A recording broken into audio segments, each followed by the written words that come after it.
दोहा मुज़ाकरात कामयाब, पाकिस्तान और अफगानिस्तान में फौरी जंग बंदी पर इत्तेफाक हो गया। इस पेशरफ्त को पाकिस्तान की एक बड़ी सफारती और स्ट्रेटेजिक कामयाबी करार दिया जा रहा है। मुज़ाकरात की मेज़बानी रियासत कतर ने की, जबकि जमहूरिया टर्की ने सालसी का किरदार अदा किया। कतर की वजारत खारजा के मुताबिक मुज़ाकरात के दौरान दोनों अफ्रीकैन ने न सिर्फ जंग बंदी पर इत्तेफाक किया, बल्कि दो तरफा अमन और इस्तेहकाम के लिए एक मुस्तकिल मैकेनिज्म पर भी रजामंदी जाहिर की। सरकारी ज़राए का कहना है कि ये मुआहिदा पाकिस्तान की पोजीशन ऑफ स्ट्रेंथ का नतीजा है, जहां अफवाज पाकिस्तान ने ज़मीनी सतह पर वाज़ेह रद्द अमल देकर दूसरी जानिब को मौसर पैगाम दिया। इसके बाद होने वाले मुज़ाकरात में पाकिस्तान का वो दरीना और वाज़ेह मुतालबा तस्लीम किया गया, जिसमें अफगानिस्तान से दहशतगर्दी की हर किस्म की हिमायत और सहूलतकारी के खात्मे का तकाजा किया गया था। हसास नौयत के बाइस मुज़ाकरात की तमाम तर तफसीलात को अवामी नहीं किया गया, जो इस बात का मजहर है कि अफगान फरीक को चेहरा बचाने का मौका दिया गया। ज़राए का कहना है कि हकीकत में कोई मुतालबा अफगान जानिब से पेश ही नहीं किया गया, जबकि पाकिस्तान का मौक़िफ़ मुकम्मल तौर पर तस्लीम कर लिया गया। इस मुआहिदे के तहत अफगानिस्तान से पाकिस्तान की सरजमीन पर दहशतगर्दी का सिलसिला फौरी तौर पर बंद किया जाएगा।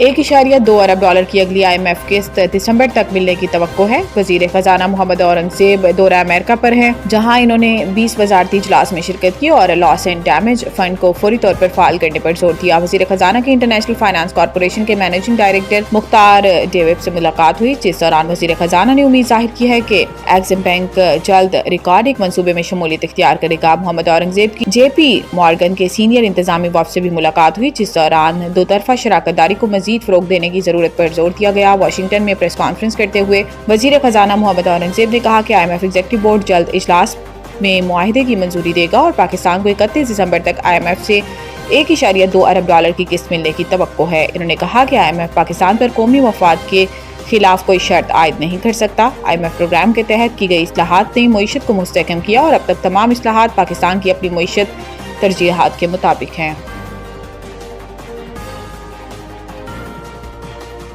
टैक्स कलेक्शन बढ़ाने के लिए पंजाब रेवेन्यू अथॉरिटी में स्पेशल यूनिट कायम करने का फैसला कर लिया गया है।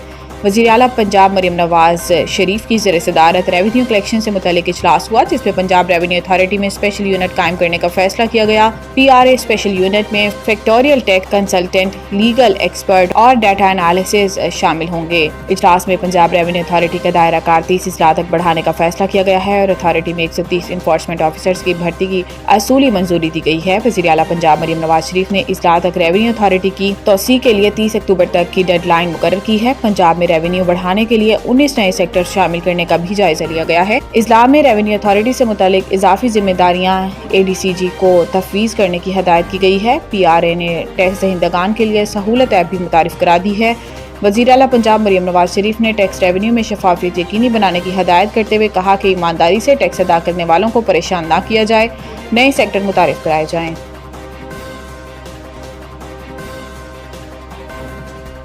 सिंध हुकूमत का कैटी बंदर और शाह बंदर में मिनी फिश हार्बर्स कायम करने का फैसला।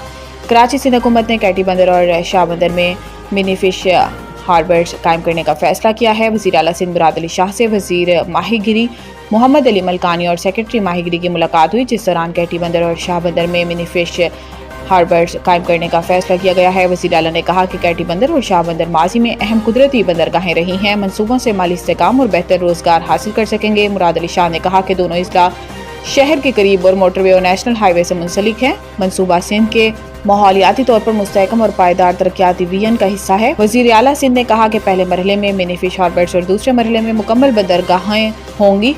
मंसूबे से माहीगिरी, तिजारत और सियाहत में तवील मुद्दती फ़वाइद हासिल हो सकेंगे। स्मोक के बाइस लाहौर में शहरियों को गैर ज़रूरी तौर पर घरों से बाहर न जाने की हदायत। स्मोक मॉनिटरिंग सेंटर के मुताबिक मशरिक से आने वाली हवाओं की जद में आज औसत AQI 195 से 210 तक रहने का इम्कान है। सुबह कम दर्जा हरारत के बाइस आलूदा ज़रात ज़्यादा देर फिजा में मौलिक रहेंगे। ज़्यादा फिजाई आलूदगी की जद में आने वाले इलाकों में एंटी स्मोक गन्स इस्तेमाल की जाएंगी। याद रहे कि गुज़िश्ता रोज़ ही पंजाब की सीनियर वज़ीर मरियम औरंगजेब ने सोशल मीडिया पैगाम में बताया था कि कान्हा लाहौर में पहली स्मोक गन का इस्तेमाल किया गया, जिससे फिजाई आलूदगी में 70% कमी आई और एयर क्वालिटी इंडेक्स 666 से 170 AQI तक गिरी। मरियम औरंगजेब का कहना था कि स्मोक गन्स का इस्तेमाल फिजाई आलूदगी से ज़्यादा मुतासरा इलाकों में किया जाएगा। سہ ملکی ٹی20 سیریز کرکٹ زمبابوے نے پی سی بی کی دعوت قبول کر لی۔ سہ ملکی ٹی20 سیریز کے لیے کرکٹ زمبابوے نے پاکستان کرکٹ بورڈ کی دعوت قبول کر لی۔ ذرائع نے بتایا ہے کہ افغانستان نے سہ ملکی سیریز میں حصہ لینے سے انکار کر دیا تھا، جس کے بعد پی سی بی نے مختلف بورڈز سے رابطہ شروع کر دیا تھا۔ پاکستان زمبابوے اور سری لنکا کے درمیان ٹی20 تین ملکی سیریز نومبر میں ہوگی۔ تین ملکی سیریز 17 سے 29 نومبر تک راولپنڈی اور لاہور میں کھیلی جائے گی۔ پاکستان اور زمبابوے کا افتتاحی میچ 17 نومبر کو راولپنڈی میں کھیلا جائے گا۔ سری لنکا اور زمبابوے کا میچ 19 نومبر کو راولپنڈی میں شیڈیول لاہور کا قذافی اسٹیڈیم 5 میچز کی میزبانی کرے گا۔